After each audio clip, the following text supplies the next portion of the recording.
Bien, estimados colegas, muy buenas noches a cada uno de ustedes. Cordiales saludos. El día de hoy vamos a continuar con nuestra preparación. Última clase de la semana. Como tiene conocimiento, el día de hoy trabajamos la subprueba de habilidades generales, que es una subprueba de mucha importancia para lograr el ansiado nombramiento. Así que vamos a trabajar esta noche razonamiento lógico matemático, bajo la ponencia de nuestro capacitador, el profesor Eric Espinosa Melgarejo. Vamos a pedirles a recibirla con fuertes palmas virtuales y a usted, estimado profesor Eric, darle la más cordial bienvenida y ya voy a dejar el espacio para que pueda iniciar con nuestra programación. Adelante, por favor. Muy buenas noches, profesor Reimer. Muy buenas noches con todos los maestros que están reunidos hoy en nuestra sala virtual.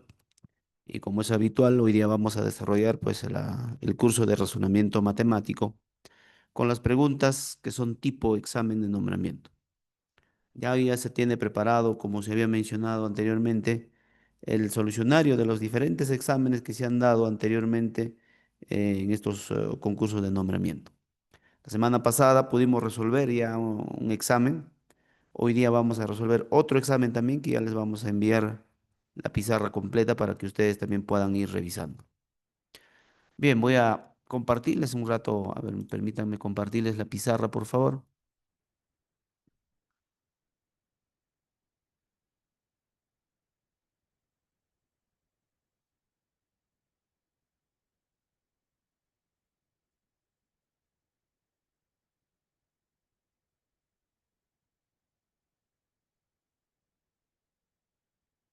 Bien, ahí tenemos la pizarrita. Si es que alguien no llegara a verlo, me comunica, por favor, para poder superar los impases correspondientes.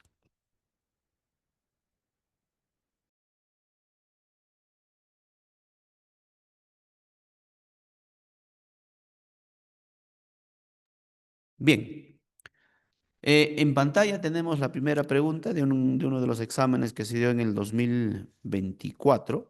Ya vamos a tratar de resolverlo en su totalidad. Son 15 preguntas que han venido en este examen.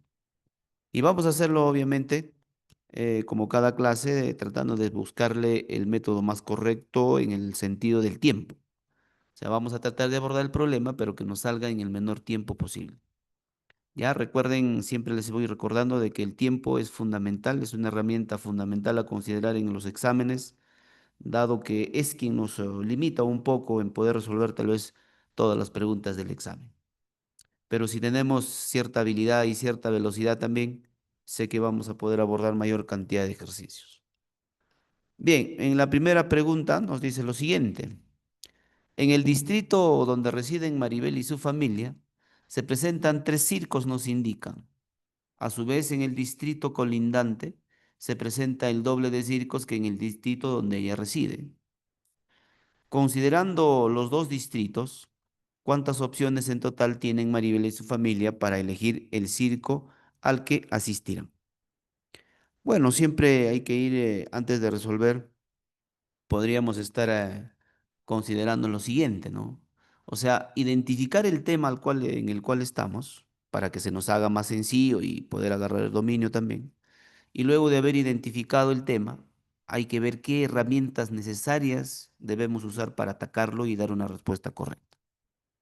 ¿No? Una cosa es resolverlo ahorita y otra cosa es tenerlo enfrente una pregunta y poder atacar del inicio a fin, pero de manera óptima. Sé que tenemos muchos videos, tenemos muchos libros que tal vez proponen la solución de los ejercicios, pero nosotros hablamos en un sentido real. ¿Qué hago yo cuando estoy frente a un problema de este tipo? Entonces, vamos a tratar también de identificar esos elementos fundamentales que tiene cada problema para poder atacarlos muy bien. Entonces, empezamos. Dice, en el distrito donde residen Maribel y su familia se presentan tres circos. A su vez, en el distrito colindante se presenta el doble. Eso quiere decir que habrán pues seis circos, ¿no? Considerando los dos distritos, o sea, ya vamos a considerar los dos distritos. ¿Cuántas opciones en total tienen Maribel y su familia para elegir el circo al que asistirán? Acá hay algo que debemos de tener en cuenta.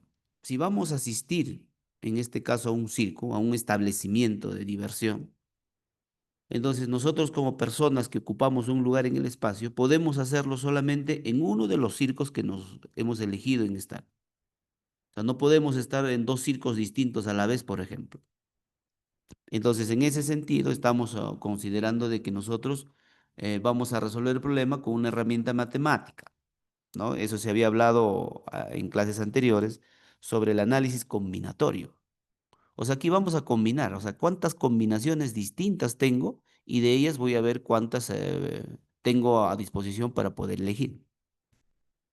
Entonces, siendo así, vamos a revisar esto en un ratito. Dice, voy a tratar si es posible de usar dibujos o gráficos, siempre es bueno porque nos ayudan a entender mejor los ejercicios. Voy a ponerlo de manera figurada nada más acá. Ya no necesitamos todavía dibujar todo el circo. Ya simplemente voy a poner tres figuritas. Ya están. Por ejemplo, que esto de acá sea uno de los circos. Ya, entonces en el distrito tenemos tres circos, entonces quiere decir que vamos a tener tres a disposición. Y cualquiera de esas tres yo puedo elegirlas. Pero dice que en el distrito colindante a ella, o sea, colindante en la misma línea, en la misma calle, hay que llamarlo así, también tenemos el doble de estas de acá. O sea que van a haber seis circos por acá, profesor. Ya no van a haber solamente tres, sino que van a haber seis. Entonces, si tenemos toda esta disposición de circos, yo puedo elegir a cualquiera de ellos si es que quisiéramos entrar a a estos circos. Entonces tenemos dos, cuatro, seis, acá tres. Y la pregunta es bien clara. ¿Cuántas opciones en total tiene Maribel y su familia para elegir el circo en el que asistirán? ¿Cuáles son las opciones? ¿Podríamos entrar acá? Sí, sería una opción, pero podríamos haber entrado acá, o acá, o acá, o acá. Profesor, pero para no estar haciéndolo de esa manera, recordemos un poquito la teoría del análisis combinatorio. En el análisis combinatorio teníamos dos elementos fundamentales que le llamamos conectores lógicos. El O, que vendría a ser un conector, y después teníamos también el I. Y si ustedes se recuerdan, cuando usábamos el conector O era aquella posibilidad que solamente se daba en uno de los casos y no en las dos a la vez. Y la I era un conector que sí hacía posible estar o considerar dos aspectos diferentes al mismo tiempo. Entonces, ¿qué es lo que quiero decir? Lo que quiero decir es qué herramienta voy a usar para enlazar estos de acá. Entonces, ahí ya juega un papel muy importante el hecho de decir, pero profesor, si yo estoy por acá, por ejemplo, y quiero asistir a uno de estos circos, si bien es cierto, puedo entrar a cualquiera, pero una vez que he entrado a una de ellas, ya no podré entrar en las otras. ¿Me entiende? Entonces, quiere decir que acá está incluido un conector muy importante que es la O. O puedo ir al circo A o podría ir al circo B, por ejemplo, pero no puedo ir en A y en B a la vez. Entonces, si uno identifica este tipo de herramientas matemáticas que tenemos en el análisis combinatorio, este ejercicio se hace muy de inmediato. Entonces decimos, si tenemos que entrar a los circos, simplemente decimos lo siguiente. Acá tenemos una cantidad y acá tenemos otra cantidad. Y como estamos tratando de enlazarlo con la O, porque eso es lo que se va a dar acá, entonces voy a poner simplemente, puedo entrar a cualquiera de estos tres o a cualquiera de estos seis. Y juntamos, ¿no? Decimos cuántas opciones tenemos para entrar por acá. Tenemos tres. La O es un enlace de adición. ¿Y cuántos tenemos por acá? Tenemos seis. Entonces, aquella persona, aquel docente que pudo analizarlo así rápido y se acordó tal vez de las clases de RM o de lo que estudió, dirá, profesor, acá se aplica el principio de la adición. Por lo tanto, 3 más 6 sería 9. ¿Y 9 qué vendría a ser? Vendría a ser la cantidad de opciones que se tiene para que esta familia pueda entrar a estos circos. Muy bien, entonces la respuesta correcta, muy bien, maestra Bessie, la respuesta correcta a este problemita sería pues la 9 está en la B, ¿no? La 9 está en la B. Entonces, en este examen, queridos maestros, para levantar la moral vino pues un problemita bastante sencillo, ¿no? Cuando los primeros problemas son sencillos, de alguna otra manera levantamos nuestra moral y nos ponemos las pilas también. nos llena, no sé, de energías para poder resolver también el siguiente problema. Caso contrario, si es que el primer problema no te sale rápido, el efecto inverso también sucede. O sea, me quita confianza ya. Es por eso que el primer problema a ser resuelto es fundamental. ¿Ya? Vamos con la siguiente. Vamos con el siguiente ejercicio.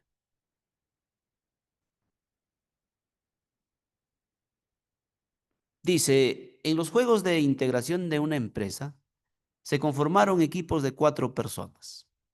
A cada uno de los integrantes de un mismo equipo se les entregó gorros de distinto color, verde, amarillo, rojo y azul. ¿No? Entonces dice, José, Karen, Liliana y Andrés conformaron un mismo equipo.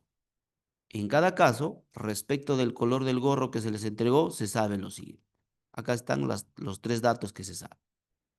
Dice que a Karen se le entregó el gorro de color verde.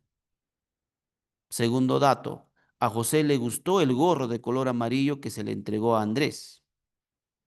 Y finalmente nos dicen que a Liliana no se le entregó el color rojo o el gorro de color. Y nos hacen la consulta, ¿no? Dice, ¿de qué color? ¿De qué color fue el gorro que se le entregó a José?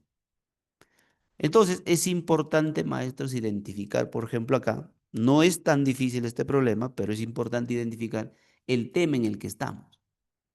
Nos dan 3 informaciones, desordenadas ellas, ¿no? Pero después me piden el valor exacto de esta relación. Entonces, quiere decir que estamos ante un tema de ordenamiento de información. ¿Y qué característica tiene el ordenamiento de información? Nos presentan una redacción, nos dan datos y en esos datos van a venir la información desordenada. ¿Ya? Entonces, si tenemos la información desordenada, tenemos que buscar ahora una estrategia de cómo lo vamos a ordenar. Para eso debemos recordar lo siguiente. Cuando estamos ante el tema de ordenamiento de información, vamos a tener el ordenamiento lineal, que se da en forma lineal, puede ser horizontal o vertical. También tenemos el ordenamiento circular, ya que el ordenamiento se puede dar alrededor de una mesa, por ejemplo. Y el ordenamiento por categorías, o más comúnmente llamado ordenamiento por tablas. Las tablas pueden ser de doble entrada, de triple entrada. Eso va a depender de la cantidad de variables que participan. Entonces, nosotros podemos ver que en este ejercicio, profesor, no es un ordenamiento circular para empezar. Tampoco es lineal porque no me hablan de izquierda, derecha, arriba, abajo. Entonces, me hablan más bien el correspondiente de las personas en cuanto al color. Entonces, estamos ante un ordenamiento con tablas, pues por categorías. Y si estamos por categorías, solamente hay que hacer un cuadrito y hay que identificar primero también, eso sí, hay que identificar cuántas variables están participando. Por ejemplo, veo que son el color de gorro, ¿ya? El color del gorro y las personas que los van a usar. Entonces, fácil, ¿no? Entonces hacemos un pequeño cuadrito donde se pueda mencionar, profesor, el color de los gorros que van a ir por la parte de arriba y los nombres que van a ir por esta parte en las columnas. Entonces practicamos así rápido nomás. A ver, vamos a bajar la intensidad de esto. Por ahí ya me están lanzando sus respuestas. Perfecto, me parece muy bien. Ya, excelente. Siempre es bueno intentarlo nosotros mismos, ¿no? A veces cometemos el error de esperar, ¿ya? Y de esa manera a veces no tenemos cierto dominio, ¿no? O sea, uno mismo lo intenta y si se falla, recién vemos a ver cuál ha sido el problema, ¿no? Entonces, ¿cuántas personas son? Son 4, ¿no? Una, dos, tres, cuatro. Vamos a ponerle por acá nomás. Ah, otra recomendación, que los cuadritos que se está haciendo, obviamente en el examen, ustedes lo van a hacer pues más rápido, ¿no? Más rápido. Acá solamente porque estamos en una clase virtual y en vivo, a veces puede ser que se demore un poco. Bien, ahí tenemos un pequeño cuadro. En ese cuadro vamos a distribuir las variables. Por ejemplo, vamos a poner por acá los colores. Tenemos el color verde, por ejemplo. Vamos a ponerle por acá. Verde. También está el amarillo. Ya está. El amarillo. Está el rojo y el azul. Entonces por acá ponemos rojo y azul. En cuanto a los nombres, están José. Ya está por ahí. José, Karen, Liliana, Andrés. Vamos a ponerlo así. José, está también Karen. Ya está. Liliana y finalmente está Andrés. Listo. Estos espacios que están por acá, ya lo hemos hablado varias veces, ¿no? Van a recibir dos connotaciones. Uno es o bien el check o si no un aspa. El check significa la posibilidad de existencia. Por ejemplo, si tengo un check por este lado, es la posibilidad de que Liliana esté usando el gorro de color amarillo. O sea, existe un color amarillo que le pertenece a Liliana. Pero si esto hubiera sido un aspa, por ejemplo, hubiera sido la posibilidad de la inexistencia, vamos a llamarlo así. O sea, no hay un color amarillo para Liliana. No, es una posibilidad nula. Por lo tanto, empezamos con los datos, pues. ¿Qué dice el dato uno? Dice que a Karen se le entregó el gorro de color verde. Profesor, pero ese dato está muy contundente. Dice que a Karen, que está por acá, se le entregó un gorro de color verde. O sea, quiere decir que Karen tiene un gorro de color verde.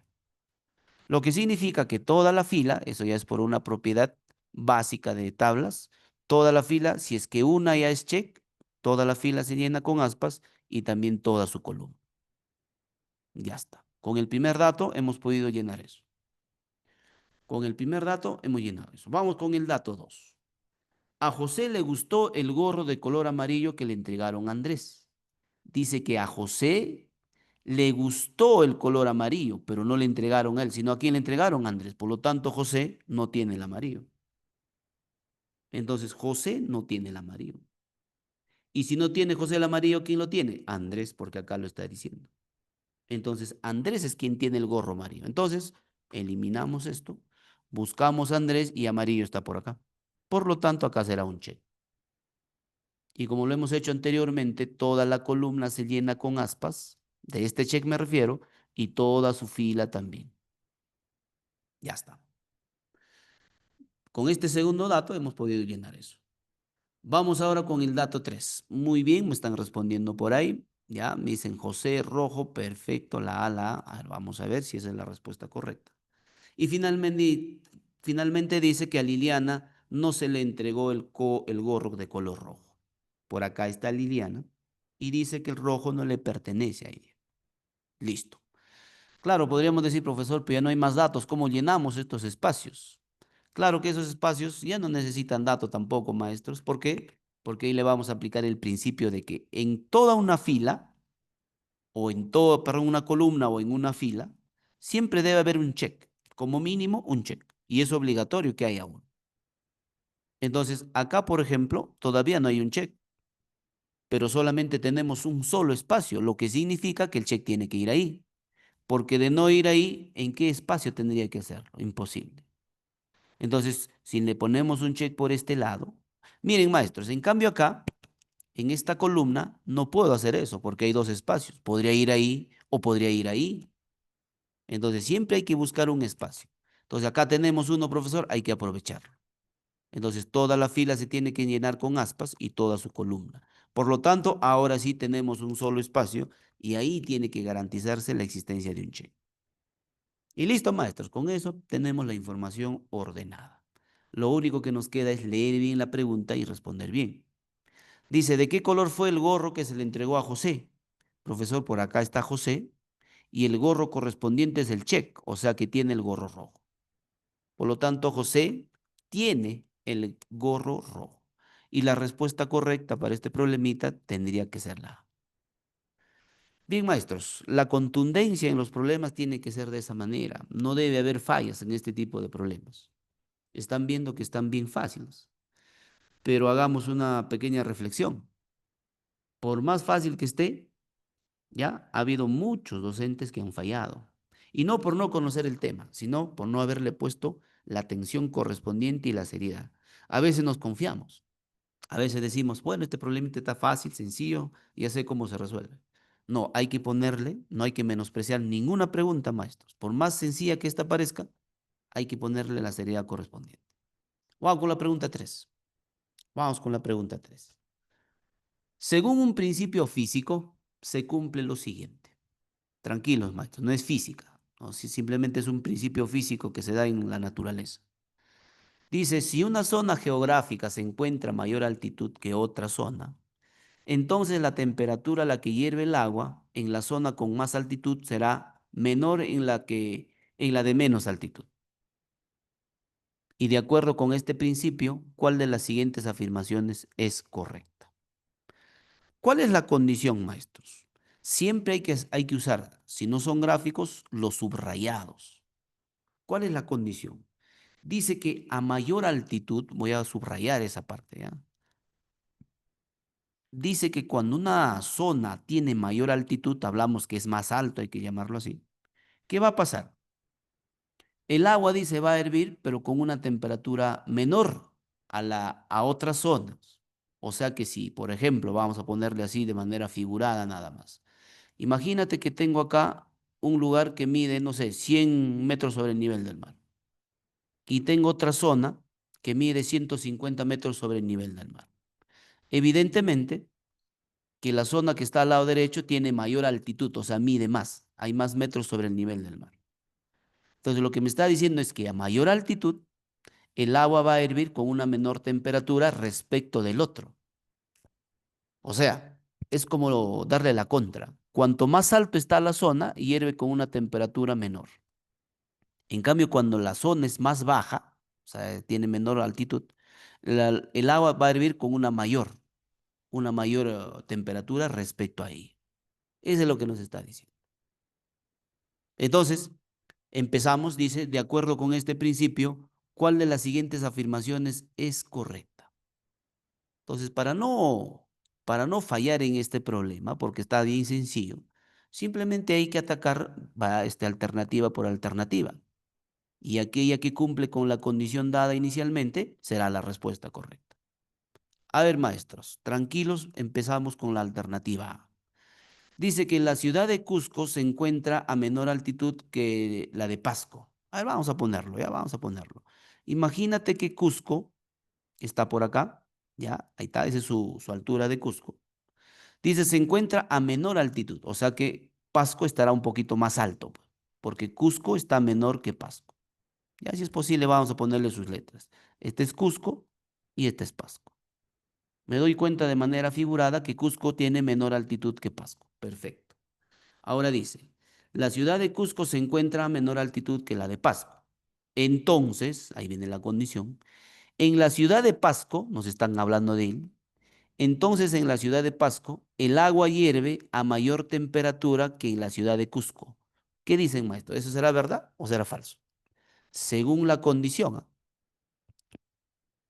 ¿Será cierto que en Pasco el agua hervirá a una temperatura mayor que en el Cusco? No, profesor. ¿Saben por qué, maestros? Porque la condición decía, muy bien, muy bien, muy bien. Falso, dice la maestra Gaby, la maestra Natalie, excelente, muy bien. Así me gusta que sean contundentes, maestros. Porque la matemática y el razonamiento es propio del ser humano. No necesitamos leer demasiados libros para poder comprender una situación real. Ya, lo que hacemos nosotros damos algunas pinceladas, algunas recomendaciones, sí. Pero el que es capaz de razonar lo va a hacer rápido.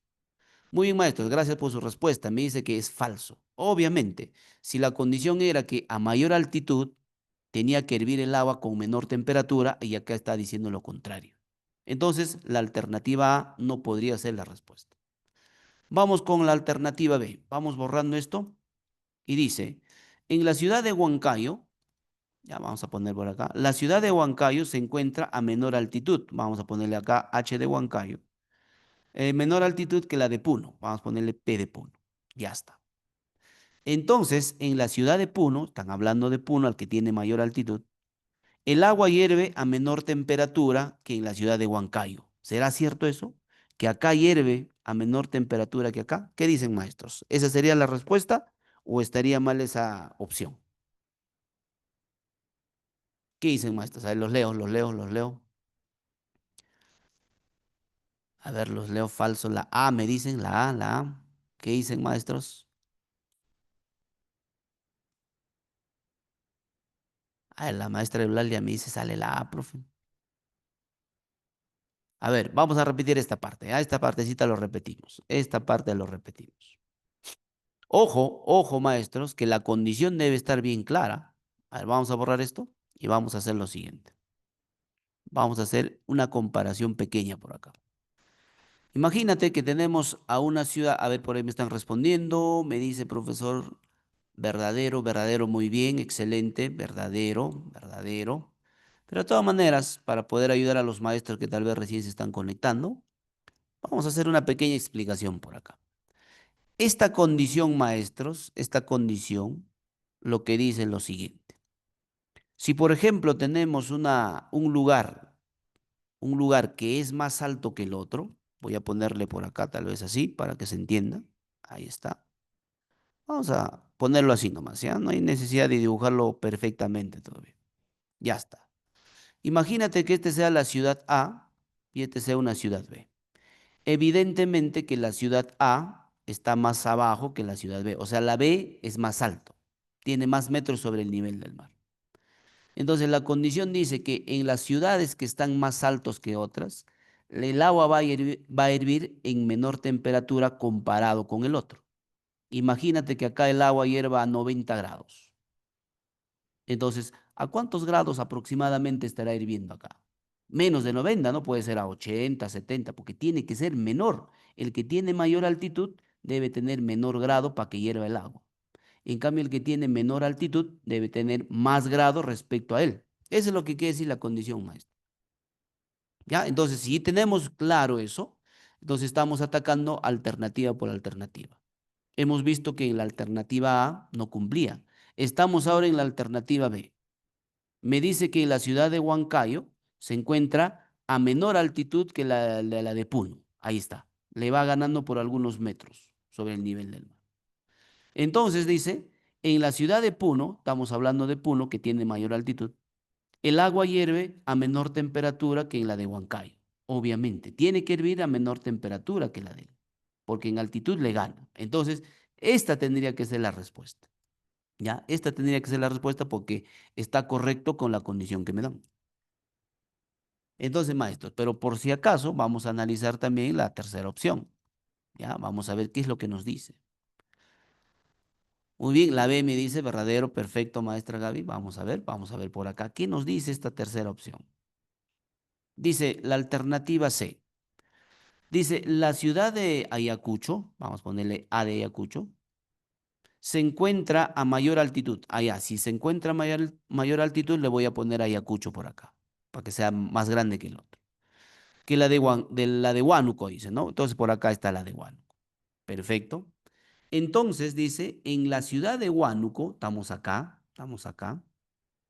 el agua hierve a menor temperatura. Falso, profesor.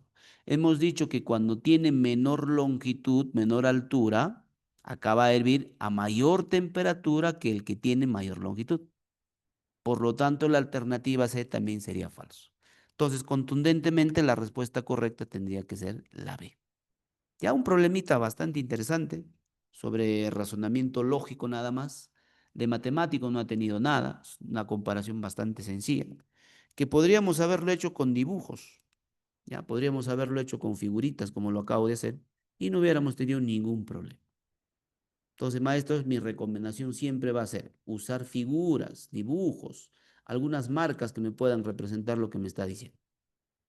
Muy bien, perfecto. Entonces, pasamos a la pregunta número 4. ¿Ya? Siempre las preguntitas, maestros, ¿ya? Tampoco hay que esperar que todo sea sencillo. Tal vez por ahí algunos se nos va a dificultar un poco, pero aplicándole un criterio lógico, un razonamiento serio, yo sé que vamos a llegar a las respuestas correctas. A ver, vamos con esta pregunta número 4. Dice, Marcela y sus padres visitaron una feria de juegos.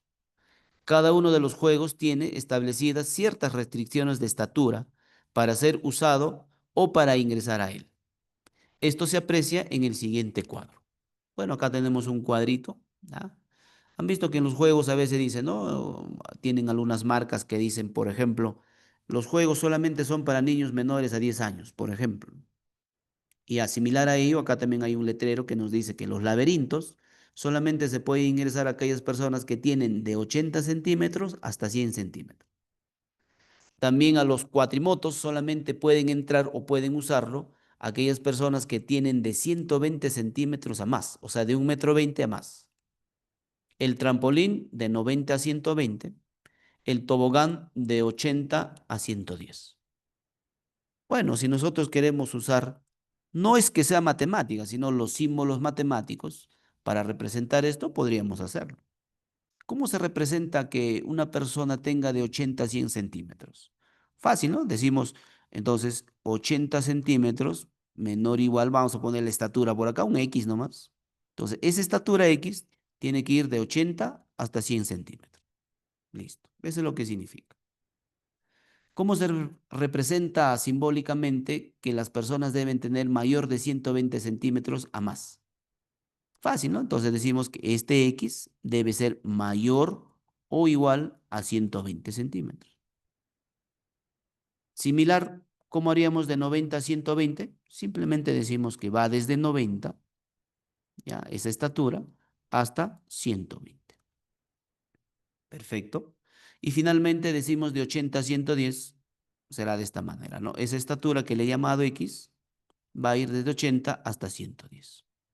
Muy bien, por ahí me están escribiendo. A ver, vamos a leer el chat, vamos a leer el chat. Sale la A, dice profesor. Ya, perfecto, muy bien, excelente. Ya está. Ahora que ya tenemos escrito la relación que hay entre estas cantidades y los juegos, lo único que nos queda es responder.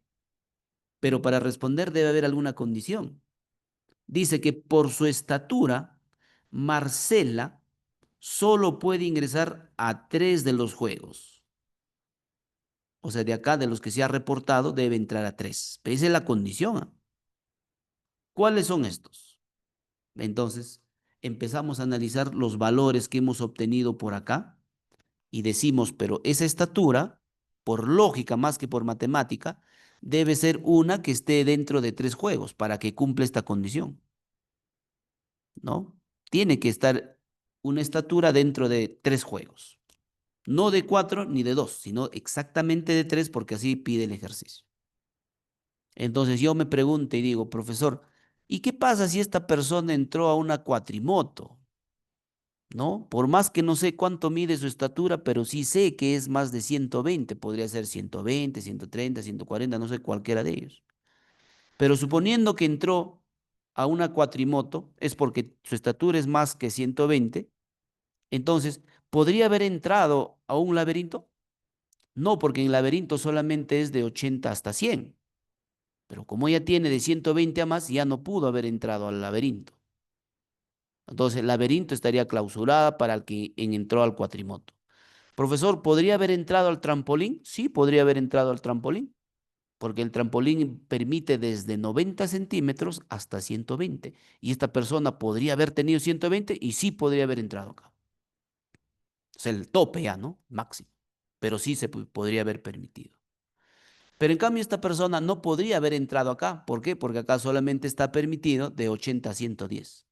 Y como esto tiene de 120 para más, ya no podría haber entrado. Entonces, ¿en cuántos juegos entró? Solamente en 2. ¿Y qué pide el ejercicio? Que entren en 3.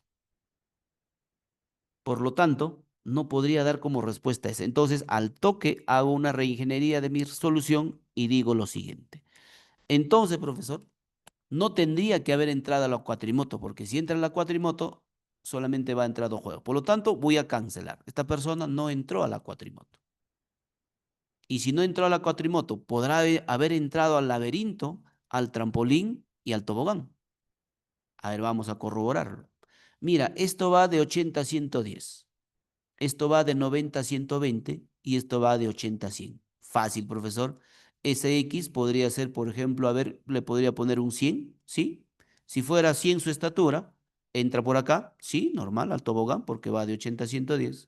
Si hubiera sido de 100, entra acá también, perfecto, no hay ningún problema. Acá no hubiera entrado, ¿ya? Porque solamente tiene 100. Y en cambio acá sí, mira, ve, como permite 100, podría haber entrado también. Por lo tanto, esta persona, profesor, si quiere entrar a 3 juegos, tendría que haber tenido una estatura que calce en estos 3.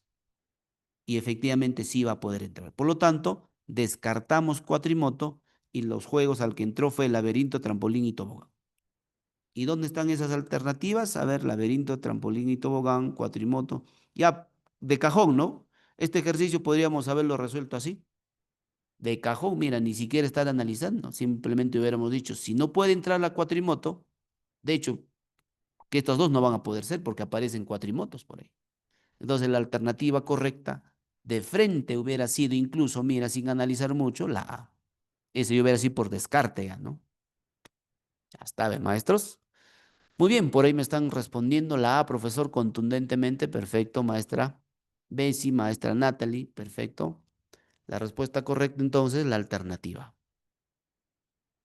Bien, vamos con la siguiente pregunta, maestros. Vamos con la pregunta número 5. ¿Ya? Cierto día, Iván decidió instalar un cable de red para conectar su computadora. Dice que se encuentra en una habitación donde la señal del Wi-Fi es muy débil. Al no disponer de un instrumento de medición, ¿ya? Al no disponer de un instrumento de medición, puede ser una wincha, un metro, lo que sea, no disponía de nada de esto. Muy hábilmente, ¿qué utilizó? Utilizó el pasador de su calzado. ¿Ya? Utilizó el pasador de su calzado. O sea, esta persona que usa bastante el criterio lógico, ¿no? O sea, si no puedo con algo, uso otra cosa, pues. Pero este pasador de calzado lo usó como una unidad de medida.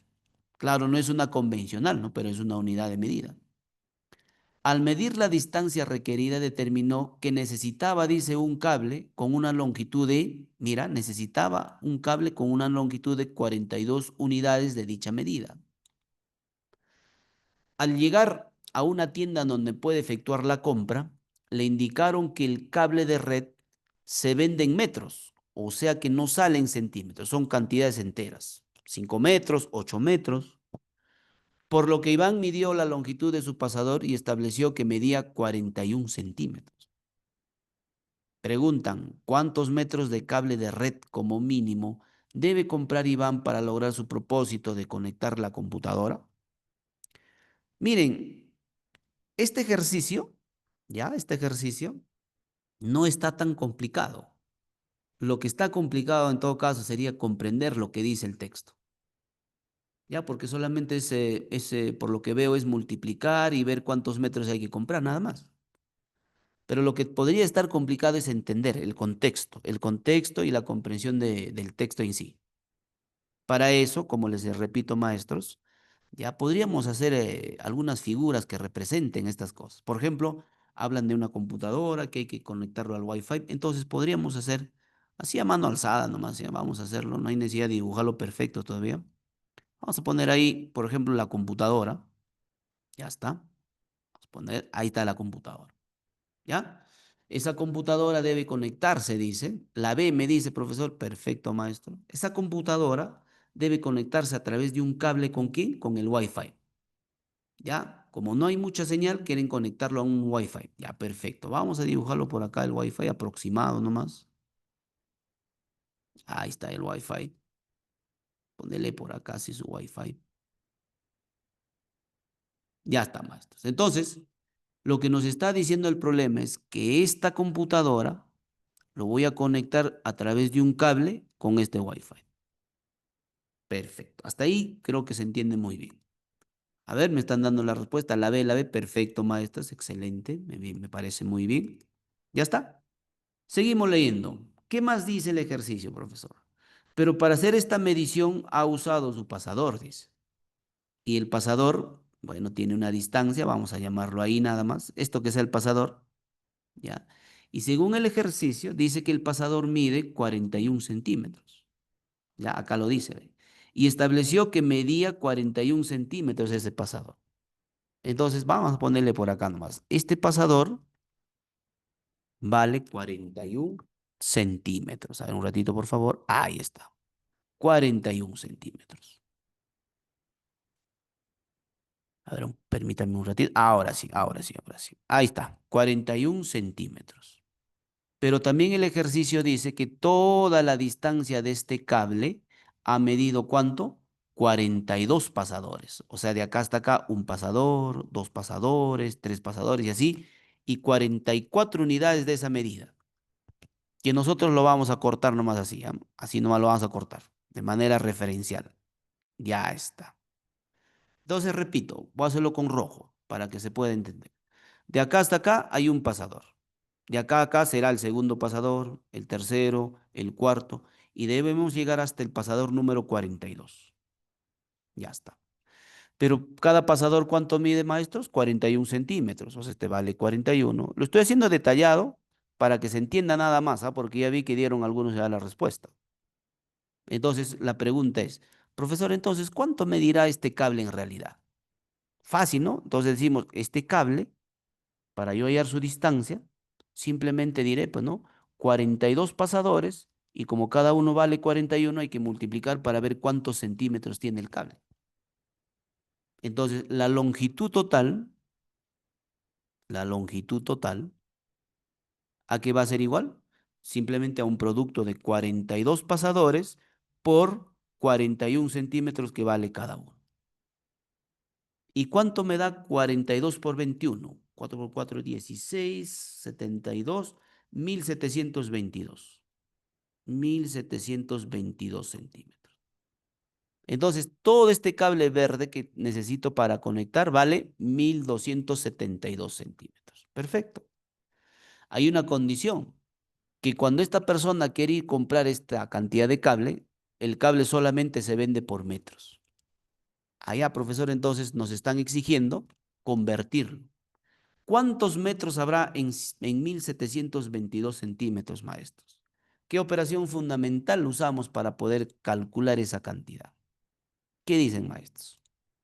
Por ejemplo, yo tengo 1722 centímetros, pero quiero llevarlo a metros porque lo que quiero comprar son metros. Entonces, ¿qué operación básica aritmética podríamos aplicar ahí, maestros? A ver, por ahí me están respondiendo. Ya Raúl me dice, profesor, 17 metros con 22 centímetros. Perfecto. Entonces, recordemos un poco, bien, maestro, poquito sobre las operaciones básicas, ¿no? Por ejemplo, si queremos convertir de centímetros a metros, simplemente hay que agruparlos. ¿Cuántos centímetros tiene un metro, maestro? 100. Entonces, tenemos que crear grupos de 100 en 100. Por eso lo voy a dividir entre 100. Toda esta cantidad entre 100 centímetros. Ya, entonces, como este es 1700 y tantos, 17 por 100 me da 1700, ¿cierto? Claro, 1700 y me estaría sobrando 22. Matemáticamente lo que significa es que en 1722 centímetros tenemos 17 metros completos y más sus 22 centímetros que es la sobra. O sea que este cable mide 17 metros más 22 centímetros. Listo. Por lo tanto, maestros, la lógica que me indica que si yo he ido a comprar, le voy a pedir que me venda esta cantidad. La persona a quien vende me va a decir, pero recuerda que solamente sale por metros. Hasta acá te voy a dar completo 17 metros, pero no te puedo vender 22 centímetros, lo que significa que tendré que venderte un metro completo, ya te sobrará. Entonces la pregunta iba por ahí. ¿Cuántos metros de cable compró entonces como mínimo para poder hacer esta instalación? 17 más uno, que serían 18. Por lo tanto, la cantidad de metros que tiene que comprar son 18 metros. Bien, maestros, entonces la respuesta correcta acá sería la B, ¿no? 18 metros. Muy bien, perfecto, por ahí me están diciendo, profesor, ya, excelente. Recuerden, maestros, que en este problema muchos cayeron, ¿ah? Ya, yo me acuerdo que cuando lo trabajé este problemita, ni bien terminó el examen, muchos habían respondido 17.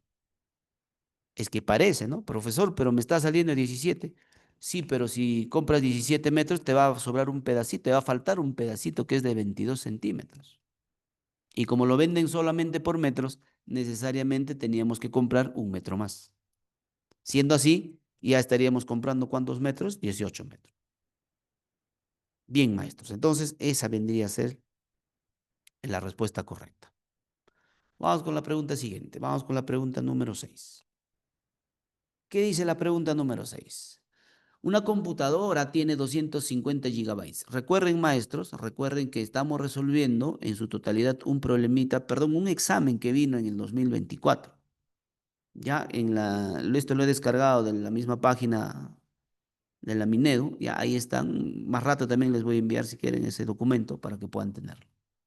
Ya, entonces directamente se ha descargado de ahí, en el mismo orden y todo eso. Bien, dice una computadora tiene 250 gigabytes de capacidad de almacenamiento.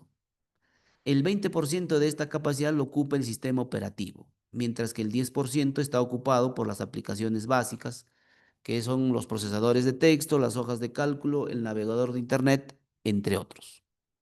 Preguntan cuánta cantidad de almacenamiento libre queda disponible en dicha computadora. A ver, maestros, antes de atacar el problema, sería bueno recordar algo.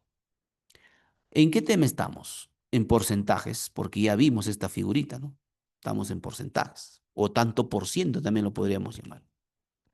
En porcentajes, una cantidad, sea que fuera mi edad, puede ser la cantidad de dinero, siempre en porcentaje representa el 100%. ¿Me entiendes? O sea, si yo, por ejemplo, tengo 100 soles, o otra cantidad, 200 soles. Ya, ese es en cantidad monetaria, 200 soles. Pero ¿qué porcentaje representaría mis 200 soles del mismo? Su 100%. Ahora, de estos 200 soles yo puedo hacer algunos gastos o puedo incrementar incluso mi dinero. Pero vamos a hablar de los gastos. Imagínate que voy a gastar una parte, pero no te lo voy a dar en cantidad monetaria, sino en porcentaje. Te digo, he gastado el 20% de mi dinero. Entonces, si era el todo, el 100%, y he gastado el 20%, la pregunta es, ¿y cuánto queda? Ah, profesor, pero no necesito hacer grandes cálculos matemáticos. Si todo es 100 y acá hay 20, obviamente que queda el 80%. Claro que sí. Entonces, ¿eso qué viene a ser? Eso viene a ser el complemento de un total. Pero, ¿qué sucede cuando ya te dan de esta manera? Dice, yo tenía 200 soles, que representa el 100%. Gasté una parte y te lo doy en 20%. Y después digo, y después, ya, me puse a jugar por ahí en una casa de apuestas tal vez y me gasté el 40% de mi dinero. Y la pregunta es, ¿y cuánto aún me quedará? Cuando los porcentajes que se van sacando son de una misma cantidad, se pueden sumar, maestro. En cambio, cuando los porcentajes son de diferentes cantidades, no se pueden sumar. En cambio, acá estamos hablando de un solo monto de dinero, que es los 200 soles, y de él le han sacado el 20% y el 40%. O sea que en la actualidad, ¿cuánto ya se gastó? Se gastó el 60%. ¿Y cuánto me estaría quedando? Lo que sobra para 100. Si acá hay 60, obviamente me estaría quedando el 40%. Entonces, ¿cómo se le llama a este tipo de operaciones? Simplemente se le llama el complemento. O sea, si una parte se fue, ¿quién queda para hacer el total? Bien, con esta pequeña explicación, ¿cómo podríamos atacar de manera sencilla este problemita? Mira, dice que una computadora tiene 250 gigabytes de capacidad. O sea que el total es 250. Yo lo puedo representar con una figurita y normal, no pasa nada. ¿Ya? Voy a representarlo con una figurita por acá. Ya, esta es su capacidad de la computadora. ¿Cuánto tiene? 250 gigabytes. Perfecto, normal. Yo siempre les he dicho que a mí me gusta hacer las gráficas así como rectángulos, circulitos. Entonces, todo esto es 250, ¿ya? Gigabytes. El 20% de esta capacidad lo ocupa el sistema operativo. O sea que su 20%, voy a ponerle por acá, ¿ya? Voy a ponerle por acá. Dice que el 20% lo ocupa, este está ocupado, ¿por quién? Por el sistema operativo. Voy a ponerle SO nomás, sistema operativo. O sea, toda esta parte está ocupado por el sistema operativo. Ya está. ¿Qué más dice? Mientras que el 10% está ocupado por las aplicaciones básicas. Mientras que el 10%, voy a ponerlo por acá, ¿ya? Por acá, todo esto dice está ocupado, ¿ya? Y representa el 10%. Entonces, esto vendría a ser el 10%. ¿Por quién está ocupado? Por las aplicaciones básicas. Voy a ponerle así nomás, aplicaciones básicas. ¿ya? Se va llenando la memoria, obviamente, pero todavía hay espacio libre. Y después preguntan, ¿cuánta capacidad de almacenamiento libre queda? O sea, están hablando de este señor. ¿Cuánta capacidad de almacenamiento libre queda disponible en dicha computadora? No me están pidiendo en porcentaje, me están pidiendo cuánta capacidad en números. Entonces nosotros decimos, profesor, si acá hay el 20% y acá hay el 10%, ya se usó ¿cuánto? El 30%. Lo más lógico es que quede en porcentajes, ¿qué cosa? El 30%. Por acá está el 30%. Pero yo quiero saber ese 30% cuánto es en su capacidad, o sea, cuánto vale. Y para eso recurrimos un poquito ahí sí a la matemática, pero una matemática bastante sencilla, el cual dice, quiero averiguar cuánto vale el 30% de quién, de mi capacidad de mi disco, que es 250 gigabytes. Listo, y lo resolvemos. Esta figurita, y ustedes saben ya que se va al denominador, todo sobre 100, y multiplicamos por 250. Listo. Habíamos hablado que si los ceros están al final, podríamos cancelar. Por ejemplo, este cero con este cero se cancela. Este cero con este cero se cancela. ¿Y qué me queda? 3 por 25. ¿Y cuánto es 3 por 25? ¿Cuánto es, maestros? Ah, pero profesor, por ahí seguramente me están diciendo, ¿no? Acabo de verlo. Y por ahí seguro me están diciendo, profesor, se acaba de equivocar. ¿Por qué? Porque 10 más 20 me da 30%. Y usted a lo que falta le ha puesto 30. Se supone que cuánto debe ir 70%, ¿cierto? Porque habíamos dicho que todo debe dar el 100%. Bueno, se nos ha ido y tal vez ustedes tampoco no me lo dijeron, pero nos podemos rectificar. Así es que rectificarse no es delito, maestros. Miren, si acá hay 30%, ¿cuál es su complemento? Ah, el 70%. El 70%. Y queremos saber cuánto vale su 70%, profesor. Y fácil, ¿no? Lo calculamos como hace ratos estábamos pensando hacerlo. Entonces acá voy a calcular el 70%. Ahí está. ¿De quién? De la cantidad que es 250. Listo, maestros. Con eso prácticamente tenemos la respuesta. Acá un cerito con un cerito. Acá otro cero con otro cero. Entonces la pregunta es, ¿y cuánto será 7 por 25? 5 por 5 es 25. Ya, llevamos 2. 7 por 2, 14. Y más 3, 17, ¿no? 175. O sea que acá hay 175 gigabytes. Ese es lo que ha sobrado. Bien, y justamente nos preguntaban, ¿no? ¿Cuánta capacidad de almacenamiento libre queda disponible en la computadora? Queda esto. ¿Y cuál sería la respuesta correcta, maestros, acá? 175 sería la C, ¿no? La C. Bien, excelente. Quedan 70. Perfecto. Gracias, gracias, maestro. Ya por ahí alguien Gaby, la maestra Gaby me lo había dicho, sino que no leí su comentario. 175. Perfecto. Entonces, la respuesta correcta a la pregunta 6 tendría que haber sido la C. Bien, maestros, continuamos. A ver, continuamos. ¿Qué dice la pregunta número 7?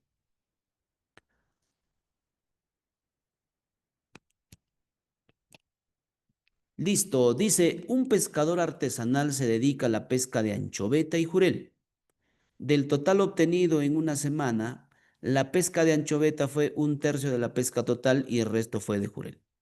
Respecto de lo anterior, ¿qué afirmación es correcta? Maestros, quiero que te vayas con... bien, mi estimado. Perfecto, maestro Raúl, gracias por sus palabras. Quiero que te vayas con alguna recomendación que te quiero hacer cuando se trata de problemas con fracciones. Recuerden que una fracción, ¿cómo nace la fracción gráficamente? Por ejemplo, yo tengo acá un total, ya, tengo un total de lo que sea, les dije, puede ser mi dinero, puede ser lo que sea, ya. Si hablamos de porcentaje, maestros, este es el 100%. Eso es hablando de porcentaje. Viene a ser el 100%. Pero ¿qué pasa cuando hablamos en fracciones, maestros? ¿Cuánto vale el total en fracciones? En fracciones el total vale la unidad, es uno. No te vayas a olvidar nunca, es uno. Ya cuando se trata de fracciones es uno y cuando se trata de porcentajes es el 100%. Ahora, a este uno, que es un rectángulo, yo lo puedo dividir en varias partes. Por ejemplo, imagínate que lo divido en dos partes iguales. Entonces, cada una de las partes, ¿cuánto valdrá? La mitad, pues, ¿no? O sea, un medio. Un medio y él también vale un medio. Pero profesor, ese es porque lo has dividido en dos partes. ¿Y qué pasa si lo divides en más partes? Por ejemplo, podríamos dividirlo en cuatro partes. Ahí se entiende que deben ser iguales las partes, ¿no? Ahí. Y si lo has dividido en cuatro partes, cada una de las partes, ¿qué representará del total? Bueno, él representará pues la cuarta parte. Él también, él también y él también. Entonces, la recomendación es, si a mí me están hablando de un tercio, mire el denominador, maestro. ¿Cuánto vale? Vale 3. Y mira acá cuánto es el denominador, 4. Y si es 4 hay cuatro partes. Y si es 2 habían dos partes. O sea que el denominador prácticamente nos indica, sin querer queriendo, la cantidad de partes en el que se ha dividido una unidad. Entonces, si volvemos, por ejemplo, a mi ejercicio y digo, si esta es la cantidad total de peces que está pescando, ¿ya? Y me hablan de un tercio, entonces, ¿qué tengo que hacer? Dividirlo en tres partes. A ver, profesor, vamos a dividirlo a este rectángulo en tres partes, ¿ya? Se entiende que tienen que ser tres partes iguales. Bueno, aproximadamente será pues de este tipo, ¿no? Ahí están las tres partes. Eso quiere decir que cada partecita, ¿cuánto vale? Vale un tercio. Un tercio. Él también vale un tercio. Y él también vale un tercio. Ya está. Y mira la pregunta, ve. Un pescador artesanal se dedica a la pesca de anchoveta y jurel. Del total obtenido en una semana, la pesca de anchoveta fue un tercio. Un tercio puede ser cualquiera de ellos. Ya vamos a agarrar este de acá. Como es un tercio, ella representa ¿qué cosa, profesor? A la de anchoveta. Entonces vamos a sacarlo nomás este por acá. O sea, aquí dice la de anchoveta era un tercio. Ya está.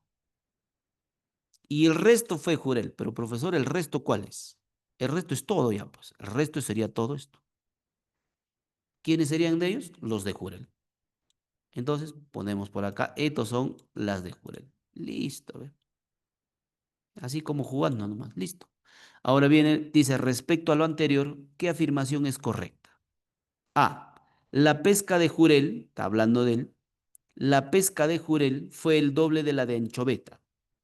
Uy, sí, pues, ¿no? Son dos, ¿no? Es el doble de acá. Si acá hay una, acá hay dos. O sea que es evidente que es el doble. Si acá es un tercio y acá hay dos de ellos, es su doble, pues, ¿no? Perfecto. Esa alternativa tiene que ser la respuesta, pero vamos a analizar la B. La pesca de Jurel, está hablando de acá, fue el triple. No, no es el triple, profesor, veo que es el doble. La pesca de Jurel es la mitad, imposible porque es su doble. Entonces la respuesta correcta, maestros, acá contundentemente, solamente habiendo usado un cuadrito, sin nada de usar de fórmulas ni matemáticas, hemos podido llegar a la respuesta A. ¿Ya? Entonces, cada que se te presenta un problemita con fracciones, ya maestros, observa bien el denominador de dichas fracciones. Profesor, ¿y qué pasa cuando hay fracciones distintas? Puede ser que hablen de un tercio, un quinto. Entonces, hacemos un común denominador entre 3 y 5. En este caso sería 15, ¿no? Entonces, hacemos un cuadrito entendiendo que va a tener 15 particiones. ¿Ya? Hay salida para cuando también son diferentes, pero según lo que he podido observar en las preguntas de examen de nombramiento, siempre ha venido con un solo denominador, pero siempre es bueno estar preparado para todo. Bien, maestro, entonces la respuesta correcta para esta pregunta 7 sería la A. Excelente. Vamos con la siguiente pregunta. Vamos con la pregunta número 8. Ya estamos en la 8. Dice, César elegirá entre algunas opciones de carreras profesionales que ofrece la universidad. Para ello, él revisa los planes de estudios de dichas carreras. Al culminar esa revisión, César afirma lo siguiente. ¿Qué afirma? Si elijo estudiar la carrera de trabajo social, llevaré un curso de estadística descriptiva. ¿Ya? Maestros, antes de explicar la solución, lo que yo quisiera en verdad es que tú sepas identificar al tema al cual pertenece. Preguntan, ¿cuál de las siguientes alternativas es equivalente? Por acá hay una pista. Ahí hay una pista. Es equivalente, dice, a la afirmación de César. Cuando hablamos en álgebra, en aritmética, aparece el término equivalente, lo que significa que un valor es equivalente al otro. Por ejemplo, cuando nosotros hablamos a ver, en aritmética, ya en la lógica proposicional. Por ejemplo, decimos P, entonces Q, ¿no? Esta es una condicional, ¿no? P, entonces Q. ¿Cuál sería su equivalente, profesor? Según las tablas de la lógica, su equivalente sería no P, por ejemplo, negamos el primero, o el segundo. Ese es su equivalente. O sea que en lógica significa que lo que está acá es exactamente a lo que está acá. Valen lo mismo.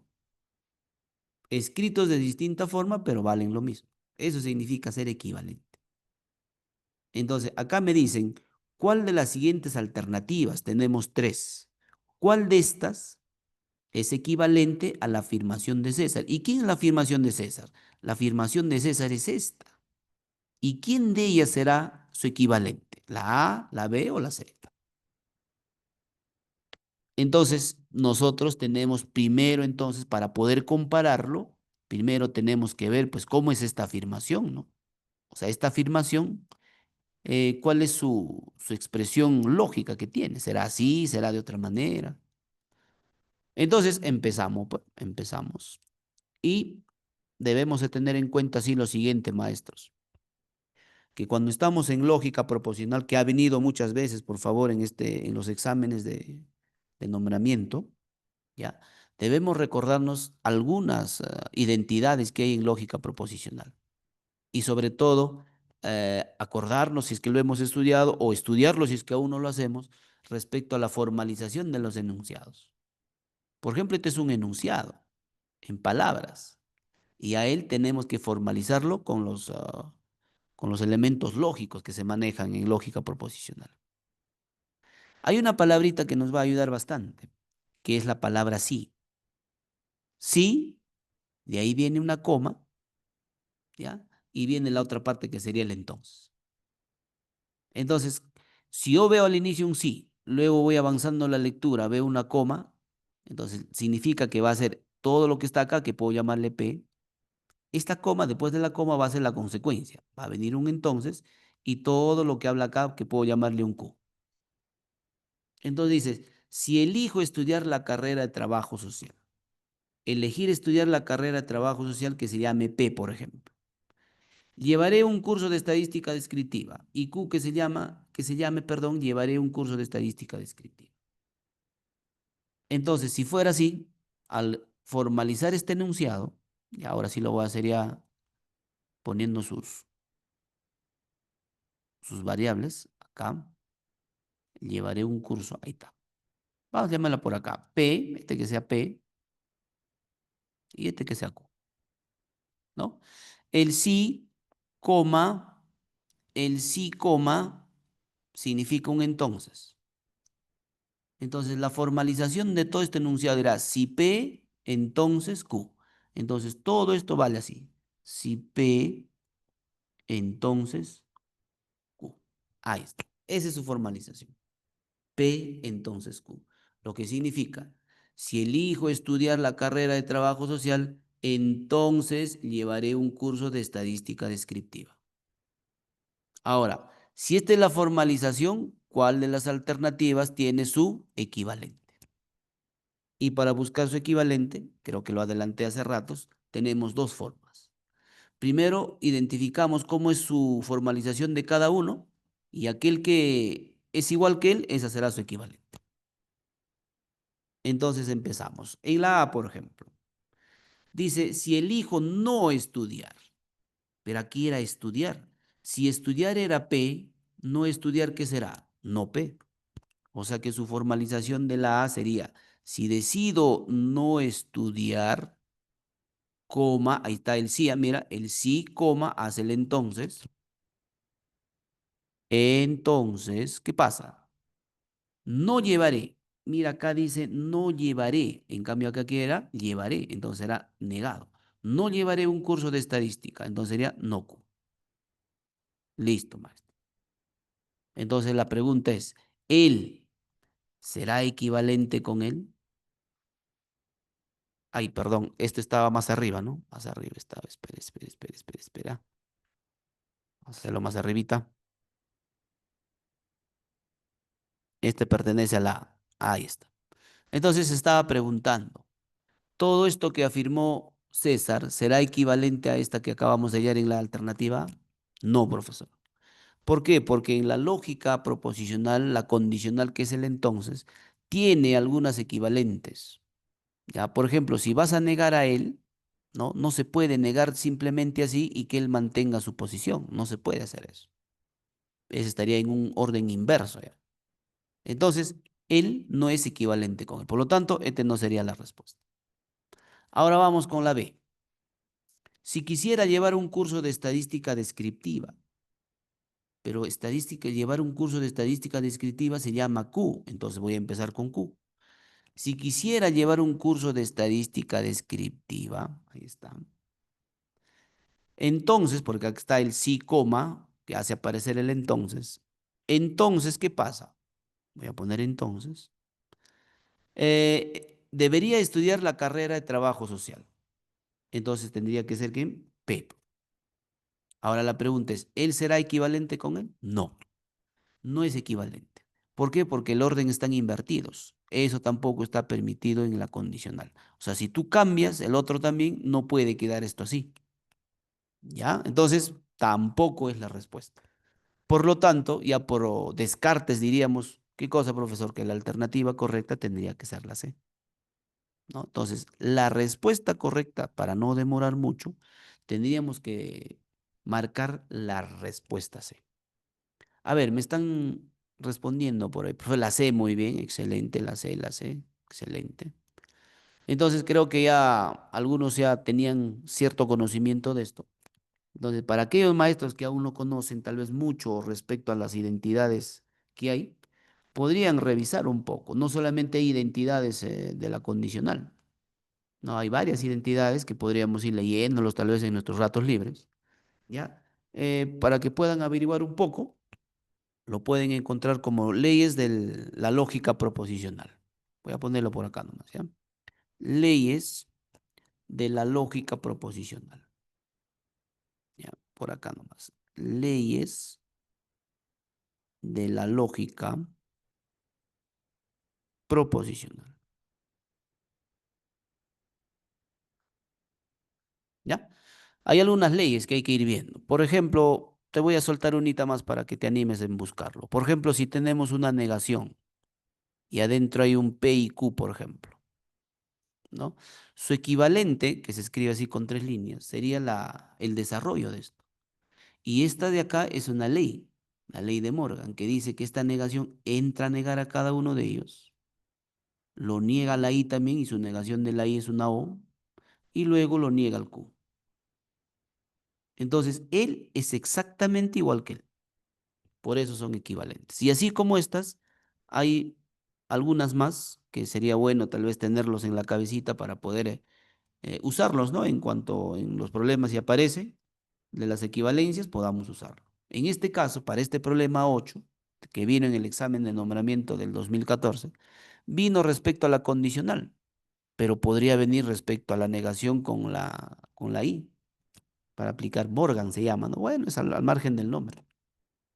Ya maestros, entonces sería bueno por una chequeadita, ¿no? Ustedes saben que los puntajes que acumulamos son pues de pregunta tras pregunta, ¿no? No podemos darnos el lujo de desperdiciar ni una sola pregunta. Bien, maestros, vamos a pasar a al siguiente ejercicio. 5 amigos domiciliados en diferentes ciudades acordaron viajar a Ayacucho para compartir un fin de semana. Como parte del acuerdo, decidieron que el primero en llegar a esta ciudad harían las gestiones para contratar un servicio turístico. Sobre el orden en el que llegaron a Ayacucho se sabe lo siguiente. Bueno, profe, creo que está bastante evidente de que es un temita de ordenamiento, ¿cierto? Claro, es un tema de ordenamiento. Pero en este caso no es por tablas, sino que hay un orden, mira, ve, dice llegó tercero, luego llegó primero, creo que dice por ahí, antes, ¿no? Antes, primero, ya, pues profesor, es un ordenamiento que voy a tener que darle números, por ejemplo, primer lugar, segundo lugar, tercer lugar, y voy a ir viendo en qué posición se ubican estas personas. O sea, es un ordenamiento lineal, es un ordenamiento lineal. Entonces, nosotros podríamos practicar tal vez una pequeña figurita nomás, a ver, vamos a ver, para poder poner los nombres sobre todo. ¿Cuántas personas son? Son dos, cuatro, cinco, ¿no? Vamos a ponerlo así nomás, ya maestros. Estas figuritas que hago no son obligatorias, pero si desean hacerlo, lo pueden hacer y lo hacen rápido, pues en el examen, ¿no? Ya está. Ahí está. Son dos, cuatro, cinco. Ahora, las personas, tú decides dónde ponerle primero, segundo, tercero. Por ejemplo, si se están dirigiendo para allá, entonces este estará en el primer lugar, este estará en el segundo lugar, en el tercero, en el cuarto y en el quinto. Y si están yendo por acá, obviamente será el primero, el segundo. ¿Profesor tiene algo que ver? No, al final es la misma, sino que vamos a analizarlo en el orden invertido nada más. Ya está. Empezamos con los datos. Walter llegó tercero. Profesor, creo que ese dato está muy bueno. ¿Por qué? Porque tercero está acá. Por lo tanto, Walter está por ahí. No hay ningún lugar a dudas. Walter ocupa el tercer lugar. O sea, este dato ya lo usamos. Perfecto. Bien, maestros. Profesor, es Liz, me dice. Liz. Ah, la respuesta correcta es Liz. Perfecto, maestra. Vamos a ver, vamos a ver. Walter, entonces, vendría a ser el dato contundente. Vamos en el siguiente dato. Dice que Ciro llegó después de Walter. Profesor, llegar después de Walter es llegar pues o en cuarto lugar o en quinto lugar. Ese es llegar después. Porque si llega en segundo hubiera llegado antes, ¿no? Entonces, Ciro tiene la opción de llegar en estos dos lugares. O acá o acá. Ciro llegó después de Walter, pero antes de Rosendo. Profesor, ¿Ciro podrá llegar acá? No, porque Rosendo, ¿dónde tendría que estar? Tendría que estar por acá y no estaría llegando antes, estaría llegando después de Rosendo. Entonces, eso hace que yo reformule mi información y digo, profesor, Ciro necesariamente tiene que estar acá. En cambio, si Ciro está acá, Rosendo llegará después y cumpliría, ¿no? Dice que Ciro llegó después de Walter, pero llegó antes que Rosendo. Sí, porque llegó cuarto y Rosendo llegó quinto. Perfecto, hasta ahí creo que estamos muy bien. Esto fue con el dato 2. El dato 3 dice que Marisol llegó antes de Ciro. Acá está Ciro. Profesor, pero Marisol puede haber llegado en segundo lugar y llegó antes de Ciro. Marisol pudo haber llegado en primer lugar y llegó antes de Ciro. Tenemos dos posibilidades. Pero el dato dice, pero después de Liz. O sea que Marisol llega después de Liz. O sea, quiere decir que necesariamente Marisol tiene que estar acá. Si no, no habría forma que llegue después de Liz. Ya está. Esa sería la respuesta o el ordenamiento correcto. ¿Ya, maestros? Listo. Ahora preguntan, ¿no? Con respecto a lo acordado entre los cinco amigos, ¿quién gestionó la contratación del servicio turístico? Bueno, quien contrató fue el que llegaba primero, decían, ¿no? Sí, el que primero en llegar, él gestionaba. Entonces, ¿quién llegó primero? Liz. Por lo tanto, la respuesta correcta sería Liz. Bien, maestros, ¿ah? Bien, bien. Por ahí me habían respondido que era la C. Excelente, maestros. Perfecto, me parece muy bien. Entonces, en este tipo de ejercicios, queridos maestros, ya no deben escaparse los puntajes correspondientes. Ya, esto tiene que ser resuelto sí o sí y de manera correcta. Yo entiendo que por los nervios podría ser que nos juegue una mala pasada, ¿no? Pero ya, pues siempre hay que también darle esa cuota de seriedad a cada problema. Seguimos. Vamos con la pregunta número 10, maestros. Ya, ¿qué dice la pregunta número 10?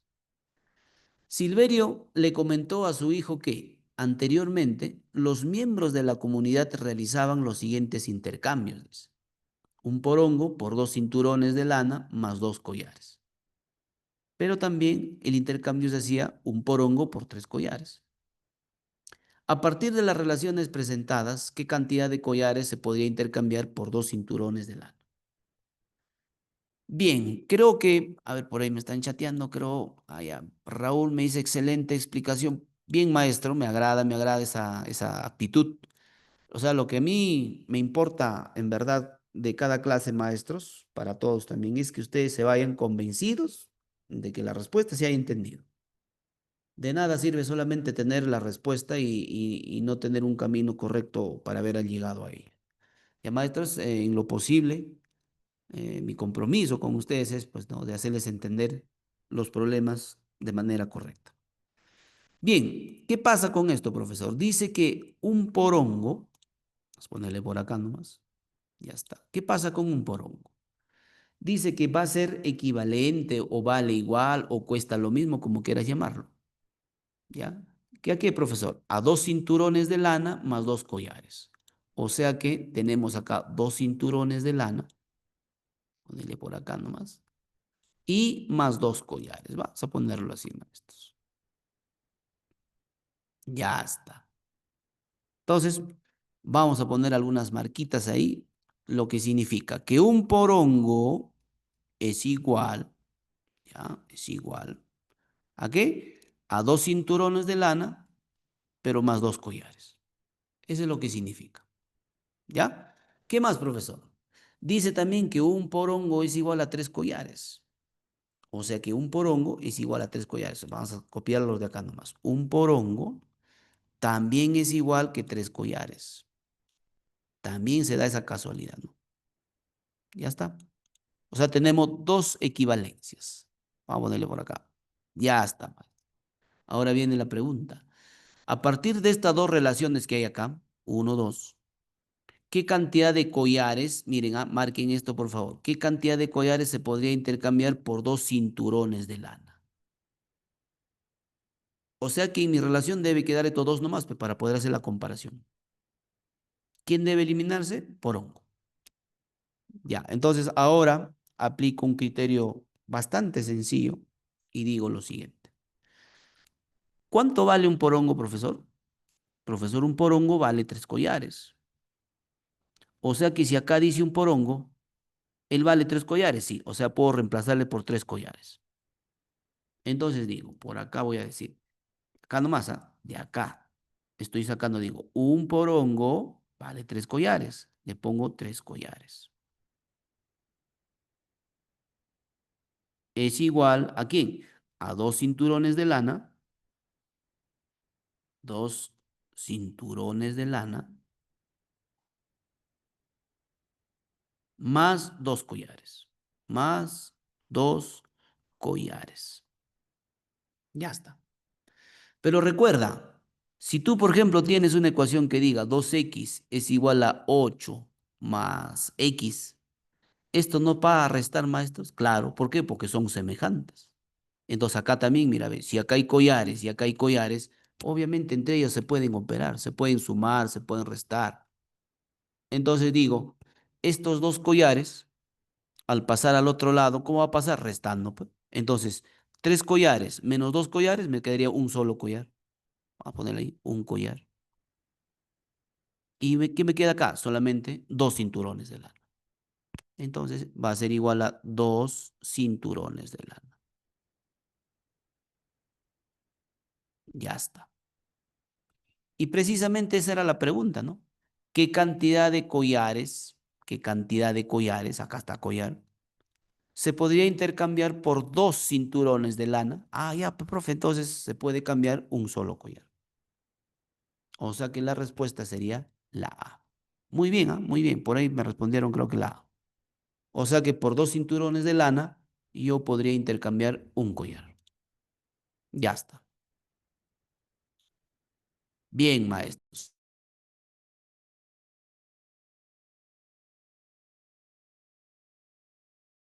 Bien.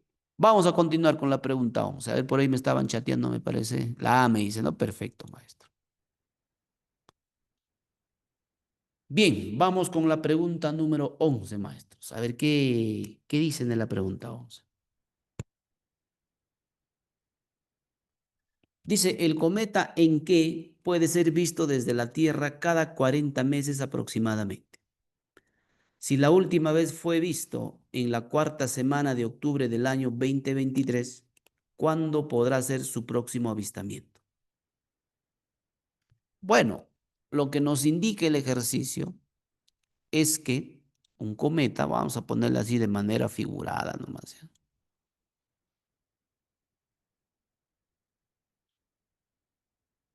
Ya está,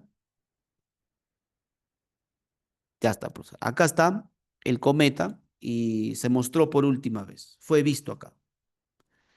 Y luego va a tener un próximo avistamiento, o sea, se va a volver a ver después de un tiempo. ¿Qué tiempo? Ahí lo dice. Cada 40 meses. Entonces, eso quiere decir que yo de manera gráfica podría dibujar esto, por ejemplo, ¿no? De acá hasta acá, por ejemplo, van a tener que pasar 40 meses. 40 meses. Ya está. Acá fue visto, acá fue visto. ¿Y acá qué va a ser? El próximo avistamiento. Próximo avistamiento. Ya está. Ahora empecemos a usar los datos. A ver, me dice A, B. A ver, vamos a ver, maestra, cuál es, si es la A o la B. El cometa en que puede ser visto desde la Tierra cada 40 meses aproximadamente. Si la última vez fue visto en la cuarta semana de octubre del año 2023, ya ese dato vamos a ponerlo por acá. Por acá vamos a poner, dice que en octubre del año 2023 fue visto, dice. ¿Pero en qué semana? En la cuarta semana. La cuarta semana. Ya está. Ahí fue visto. De ahí ha pasado el tiempo y tiene que pasar 40 meses para que se vuelva a ver. Y lo que nos están preguntando es, ¿cuándo podrá ser su próximo avistamiento? O sea, ¿qué mes, qué fecha? Para poder marcar la A, la B o la C. Bien, maestros. Entonces, ¿qué vamos a hacer acá, maestro? Mira, 40 meses, si nosotros quisiéramos avanzar, todavía son regular.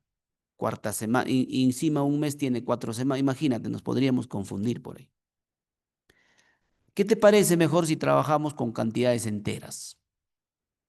Y te hago una consulta. En 40 meses, ¿cuántos años completos hay, maestros? ¿Y cuál sería la sobra? Porque ahí por ahí me están respondiendo. A ver, por ahí me dicen. Equivalen a 3 años más 4 semanas. Perfecto. A ver, por ahí. Semanas creo que dijo. Meses sería, ¿no? Meses sería, maestra Natalie. Perfecto. Entonces, en 40 podríamos hacerlo si es que quieren así también. Mira, ve. El 40 se puede escribir como 36 más 4. ¿Y por qué así? Es que acá hay años completos. ¿Cuántos años? 3 años. Acá hay 3 años más 4 meses. Ahí está. Eso es lo que me quiso decir la maestra. Perfecto, maestra, no se preocupe, cualquiera se puede equivocar. Entonces, hay 3 años más 4 meses. Genial. ¿Y por qué se estarán preguntando? ¿Y por qué lo lleva años, profesor? ¿Cómo yo también quiero saber por qué se lleva años? Es que queremos llevarlo años porque cuando uno tiene una fecha y pasa un año completo, volvemos a la misma fecha. Y eso sucede con nuestros cumpleaños, ¿no? Por ejemplo, imagínate que mi cumpleaños fuera el 3 de abril y mi último cumpleaños lo celebré el 2024. Entonces, para celebrar mi otro cumpleaños tiene que pasar un año. ¿Y cuándo será? El 3 de abril también. ¿De qué año? Del 2025. ¿Ya? Entonces, para eso se lo lleva años. Un ratito, por favor.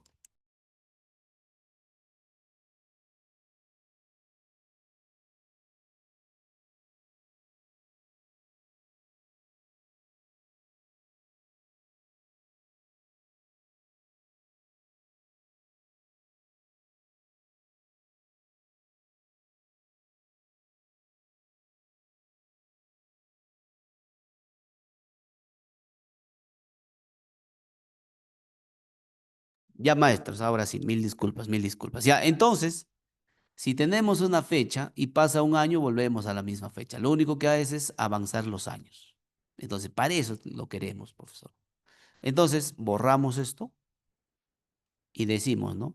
Si mi objetivo es llegar hasta acá, primero voy a avanzar los años, profesor. Más o menos por acá lo voy a poner. Ya está, ¿ve?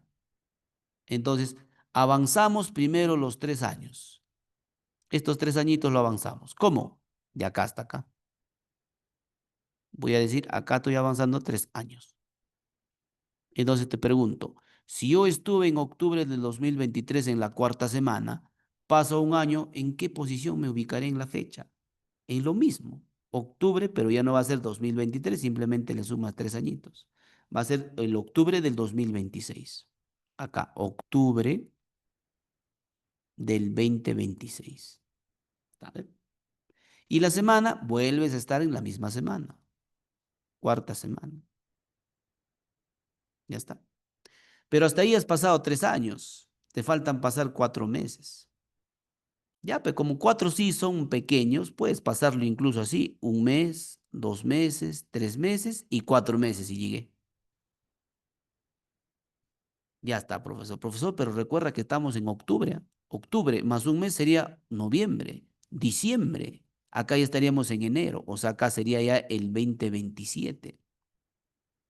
Ya está, mira, el 2027. ¿Ve? Y como queríamos pasar 4, falta un mes. Entonces acá estaríamos en la primera semana del 2027. ¿No? Si acá está en enero, acá sería febrero, ¿no? Febrero del 2027. Ya está.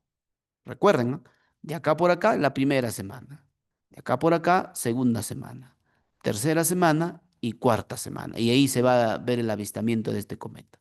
Entonces, ¿cuándo sería? En esa fecha. Febrero del 2027. Bien, maestro. Entonces, la respuesta correcta acá, ¿cuál sería? ¿Cuál sería? ¿Cuál sería? Febrero, la B, ¿no? La B. Febrero del 2027. ¿Ya ven, maestros? Entonces, vemos que los ejercicios en sí no son tan complicados, pero sí necesita un criterio lógico, ordenado, tal vez por ahí con gráficos para poder entenderlo. Si no, podría complicársenos un poco. Bien, maestro, vamos con la pregunta 12. A ver qué dice la pregunta 12. Después de realizar un estudio de suelos para la siembra de papa en cierta zona, un ingeniero agrónomo recomienda a los agricultores que en el abonamiento apliquen 120 kilogramos de nitrógeno y 80 kilogramos de fósforo por cada hectárea. Además, remarca que la cantidad de abono guarda relación directa con el área a abonar. Este término, maestros, deberían de conocerlo muy bien. Lo voy a subrayar por acá, ¿ya? Dice, ve, la relación directa. A ver, profesor, no entiendo esa parte. Lo voy a explicar por acá, ¿ya? Imagínate que el terreno fuera esta.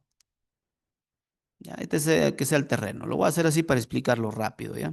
Este es el terreno, ¿ya? Entonces, para este terreno, dice, apliquen 120 kilogramos de nitrógeno. O sea que aquí va a ir 120 kilogramos de nitrógeno. ¿Qué más? Y 80 kilogramos de fósforo. 80 kilogramos de fósforo. Ya está. Por cada hectárea. Esta es una hectárea, ¿ya? Esta es una hectárea. Entonces yo pregunto, ¿no? Profesor, o sea que si yo quiero otra hectárea, va a pasar lo mismo, ¿sí? O sea, si yo quisiera 2 hectáreas, ya no una, sino su doble, dos doble, ¿qué tendríamos que tener? Ah, profesor, ya no va a ir pues, 120 kilogramos de nitrógeno, tendría que ir 240 kilogramos de nitrógeno. Y ya no tendría que ir 80 de fósforo, sino 160 porque es el doble de fósforo. Eso significa que hay una relación directa con qué? Con el área que hay que abonar. Entonces, estamos ante un problemita donde fácilmente podríamos calcular con las magnitudes proporcionales.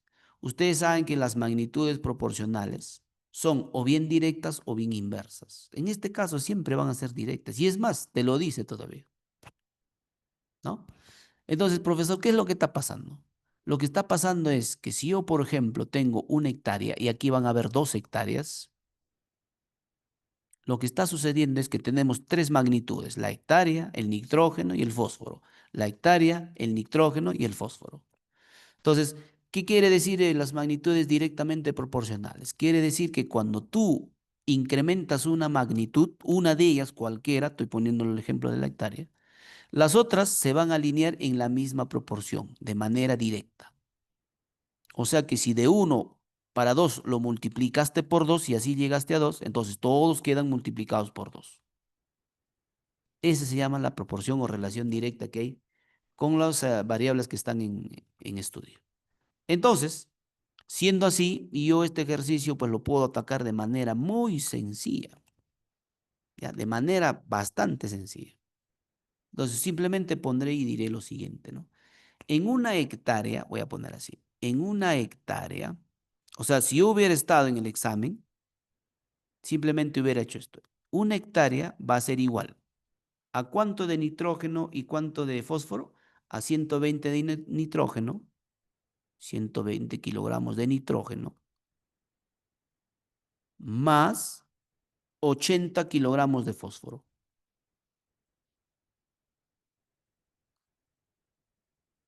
Ya está. Eso es lo que tengo. Y mira la pregunta. Dice, siguiendo las recomendaciones del ingeniero, uno de los agricultores ha determinado que el abonamiento de su terreno necesita 160 kilogramos de fósforo. En correspondencia con esa cantidad, ¿cuántos kilogramos de nitrógeno utilizará? Entonces, mi análisis está en el fósforo. ¿Dónde está el fósforo? Está por acá. Y consecuentemente, el resto también se incrementará en la misma proporción. Profesor, pero qué suerte tengo. Acá es 80 y me piden 160. ¿Y 160 no es su doble?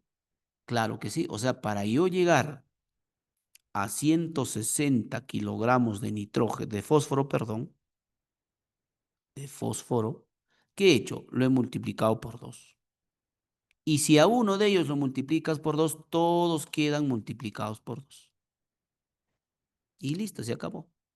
Y si es acá 120, acá será 240 kilogramos, ¿no? De nitrógeno. Y acá será 2 hectáreas. Listo, maestros. Entonces respondemos. En correspondencia con esta cantidad, ¿cuántos kilogramos de nitrógeno se deben utilizar entonces?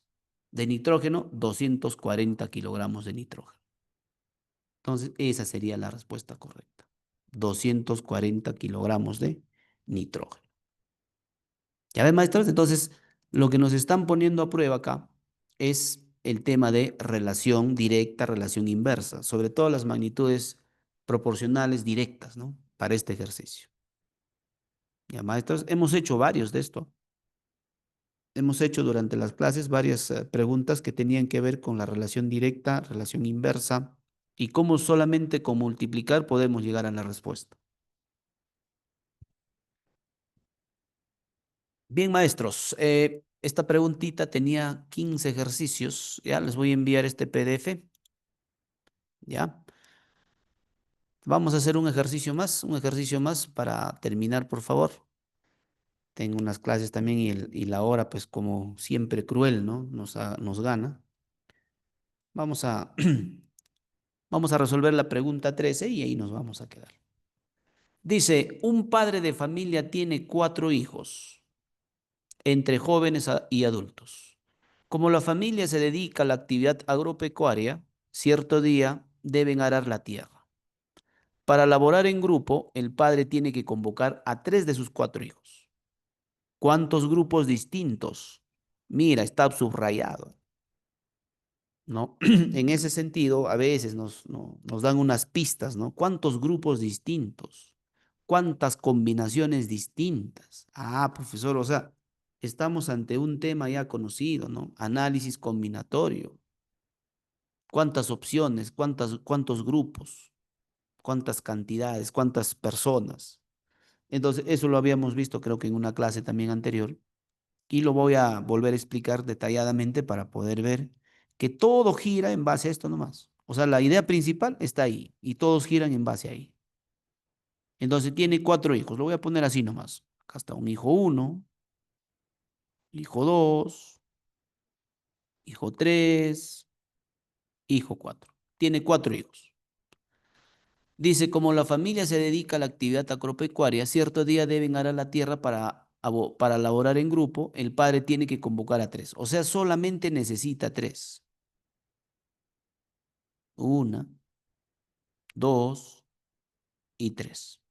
Claro, el papá tiene que ser también una persona muy respetuosa y no tiene que tener preferencia por nadie, ¿no? O sea, salga quien salga, pues, toque quien le toque, al azar. Entonces quiere convocar a 3 de sus 4 hijos. Preguntan, ¿cuántos grupos distintos el padre podrá formar con 3 de sus 4 hijos para esta tarea? Entonces puedes hacerlo combinando, ¿ya? He visto que también lo trabajan así, algunos videos que he estado chequeando porque me lo pasan, me dicen, profesor, yo lo he trabajado así. Le he puesto A, B, C, D y he ido combinando, pues, ¿no? ¿Cuántos grupos de 3 me va a formar? Perfecto, puedes hacerlo, no hay ningún problema. Ya al final, el camino para la respuesta son diversas, ¿no? Nosotros podemos usar las que mejor nos entendemos. O también podrías usar lo que lo comentamos la clase pasada, ¿no? ¿Cuál era? Si yo tengo una cantidad de personas, si quiero crear grupos, pueden ser de 2, pueden ser de 3, de 4, lo que sea. Hay una herramienta matemática que te lo resolvería en cuánto, en cuestión de 20 segundos, ¿no? Entonces voy a poner acá el número de grupos, ¿ya? El número de grupos que se pueden formar va a ser igual a una combinatoria. Así es una C nomás, ¿no? Una C, donde acá va a ir un número y acá iba otro número. ¿Quién va en arriba? La cantidad de total de personas que voy a combinar. En este caso son 4.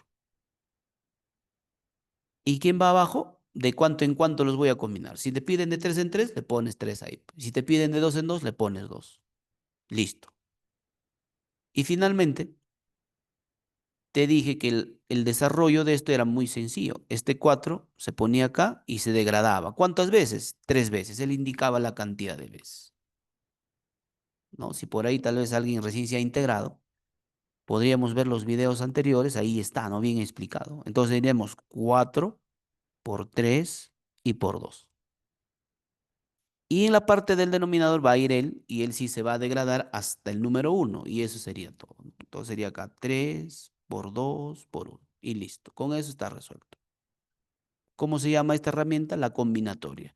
¿En qué consiste? En combinar una cantidad de personas de una cierta cantidad en cierta cantidad. Puede ser de 2 en 2, de 3 en 3. Entonces luego es cancelar, ¿no? Mira, te dan sencillo también para cancelar. Y 4 entre 1 simplemente es 4. Profesor, ¿qué sucede? ¿Qué sucede si, por ejemplo, me hubieran pedido de 2 en 2 nomás? Por ejemplo, tengo 4 hijos, pero quiero que vayan a trabajar de 2 en 2. ¿Cómo hubiera sido? Entonces he dicho, el número de grupos es igual, una combinatoria. La cantidad total son 4, pero voy a combinar de 2 en 2. Y listo, mira. A él lo voy a poner acá y lo voy a bajar 2 veces nomás. Ahí está, 2 veces, ¿no? Y luego a él lo voy a poner acá hasta 1. Listo, profe. Mitad, mitad, 2 por 3, 6. 6 formas o 6 grupos. ¿Ya, maestros? Entonces, mientras haya una herramienta, podríamos usarlo. Pero si no, como les digo, no somos tampoco dueños del conocimiento absoluto. Alguien puede olvidarse, alguien se puede confundir ese día. Entonces, ¿qué haríamos, profesor? Fácil. Agarras los 4 y lo vas combinando, ¿no? Por ejemplo, acá puede decir A, B y C. De ahí vas combinando. Puede haber sido A, B y D y así, ¿no? Sería nuestra salida. Pero si te acuerdas, con esto, aparte de ser contundente, sería rápido. Ya, maestro, vamos a incluir más problemas de estos, ya, para que agarren un poquito más de dominio. Bien, maestros, muy agradecido por la atención prestada. Ya, vamos a encontrarnos la semana próxima seguramente. Vamos a ir conversando con el profesor Reimer también. Y por favor, vayan practicando. Sé que la labor de docente es bastante sacrificado. Y en base a ese sacrificio también son los logros, maestros. Si ustedes le ponen punche, yo sé que van a conseguir los objetivos. Si es que por ahí está el profesor Reimer, lo voy a agradecer bastante, profesor.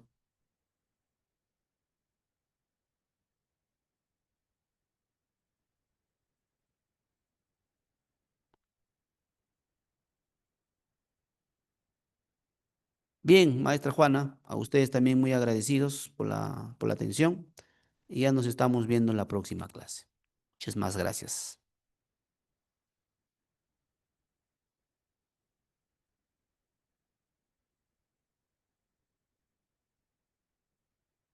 Bendiciones, maestros, a todos. Gracias.